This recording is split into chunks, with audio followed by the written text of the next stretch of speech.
Magandang ura! For today's bizarre adventure, share ko sa inyo ang na-discover ko na bagong kape. Ang coffee na ito ay organic, made from 100% Arabica, sugar-free and FDA registered. Ang cute ng aesthetics, parang keycaps with different colors, depende sa flavor. One keycap is good for one serving.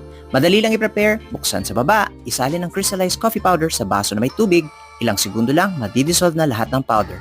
Yan ang coffee ng 40 people in the world.